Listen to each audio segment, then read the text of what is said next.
Hi, everyone. Let's move on to stories. The train arrives at my station, Malakitovka, at 0314 in the morning.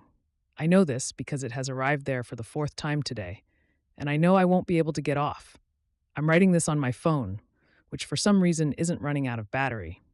I don't know if this message will get through, but I have to try. Maybe someone should know what happened on train number 618, heading to its final destination. It all started as a normal, tedious trip. I was coming back from my parents' house, and I boarded the train at Verkhny Uthyos station. Night, impenetrable darkness outside the window, a dim yellow light inside the car. Not many passengers. Across from me, an old woman in a headscarf was monotonously knitting something gray. Across the aisle, a guy with headphones was looking out the window, even though there was nothing to see. At the other end of the car, a man in a suit was dozing, his head dropped to his chest. A typical scene. I dozed off too. I woke up when the conductor, a large woman with a tired, indifferent face, started announcing the stations. Next station, Malakitovka. The train will stop for 2 minutes. My station. I gathered my things and went to the door. The train slowed down. I looked at the conductor. She was looking at her wristwatch, a strange old watch on a worn strap. It was stopped. The hands were frozen at 0314. I even chuckled to myself. So much for the railway company. Even the conductor's watches don't work. The train stopped. The doors hissed open. I stepped onto the cold, deserted platform. I took a couple of steps, breathed in the night air, and blinked. And I was back in the car. I was sitting in my seat. The same dark trees were rushing past the window. The train was moving. The old woman across from me was knitting. The guy was listening to music. The man in the suit was sleeping. I shook my head. What the hell? A dream? But everything felt too real. The same smell of the car, a mixture of dust, dampness, and something Swedish. The same clickety-clack of the wheels. I looked at the clock on my phone, 0215. Still an hour to Malakitovka. I must have fallen into such a deep sleep that I dreamed I got off, I thought, trying to calm myself. It happens. A dream within a dream.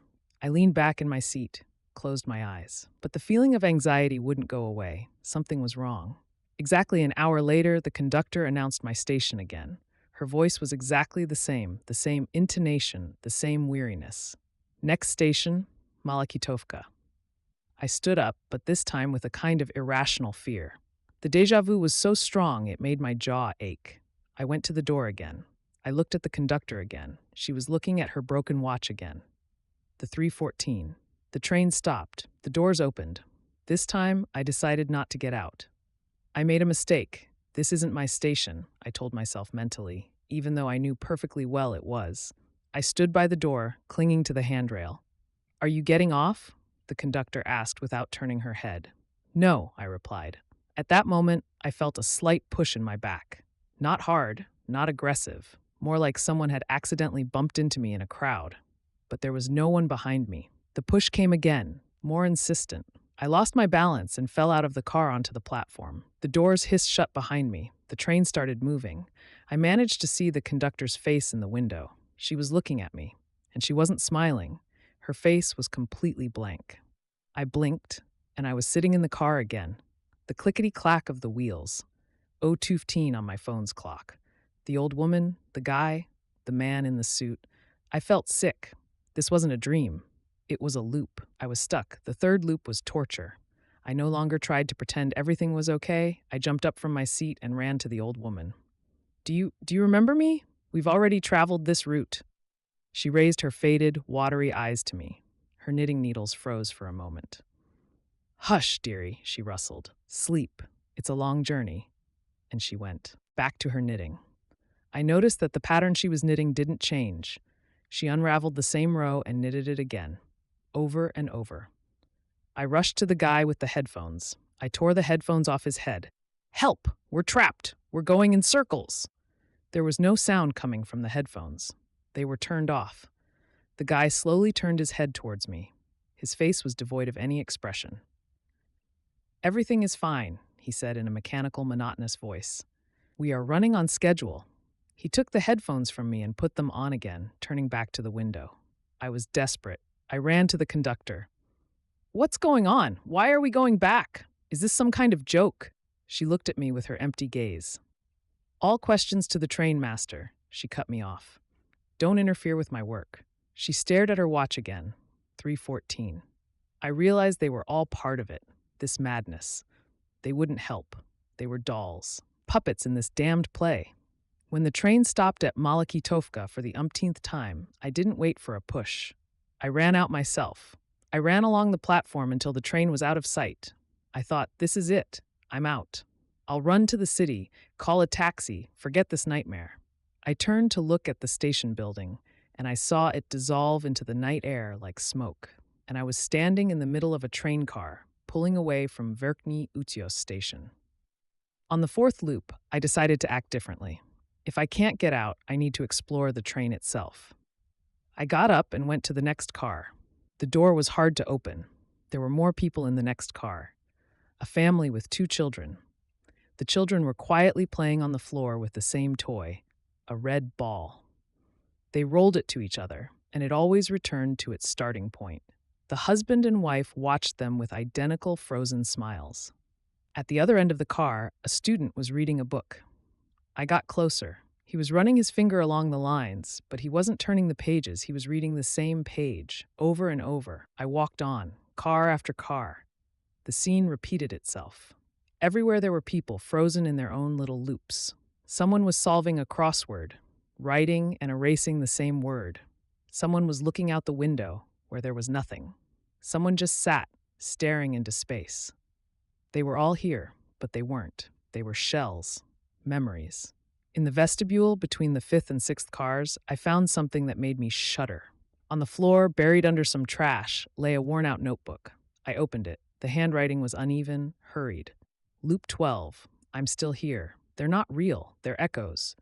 Don't look them in the eyes when the clock strikes. Don't let them know you know. Loop 27.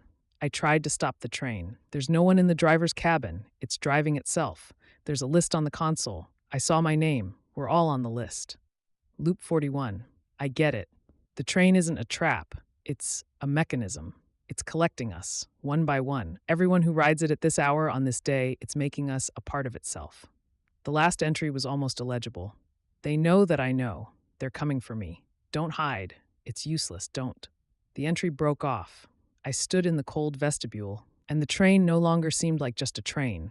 It was a living creature, a predator, and I was inside it. The clock on my phone showed 03:10. I had 4 minutes. I ran. I didn't know where. Just forward, away from my car. I ran past the passengers.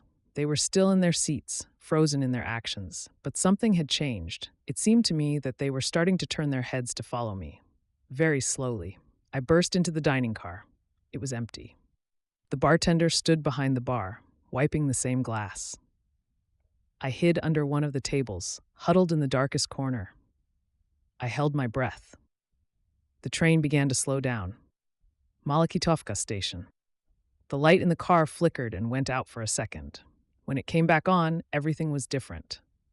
The clickety-clack of the wheels stopped. An absolute oppressive silence fell. The bartender stopped wiping the glass. He slowly raised his head and looked in my direction. His face, it was smooth as if erased. No eyes, no nose, no mouth. I heard footsteps, slow, shuffling, from all sides. I peeked out from under the table. All the passengers from all the cars I had run past were standing in the aisles. The old woman, the guy, the man in the suit, the family with the children, the student. They stood motionless, and their faces were the same, blank, erased, and they were all looking in my direction. Then they moved, all at once. Slowly, inexorably, they started walking towards me, filling the car. I scrambled out from under the table and ran in the opposite direction, towards the front of the train. I pushed my way through this silent, faceless crowd. Their hands grabbed at my clothes. Their touch was as cold as ice. I reached the driver's cabin. The door was unlocked. I burst inside. As the person in the diary had written, the cabin was empty. The train was driving itself. On the control panel, a single screen was lit. On it was a list. The heading, route number 6 and 18, integration. Names, dozens of names. Romanova AV 1998, Sidorov PN 2004, Kovalchuk RI 2011. I found the names of my neighbors from the car. The old woman, 1989. The man in the suit, 2001. And at the very bottom of the list, a blinking red line. Believ AD current year, status, integration. My name. I understood. The train isn't just a predator, it's a collector. It collects the echoes of people who rode it at this fateful hour. It turns them into a part of itself, into eternal passengers stuck in the last moment of their lives. The cabin door creaked open. The conductor stood on the threshold. Her face was also erased. "It's time," said her voice, which seemed to come from everywhere.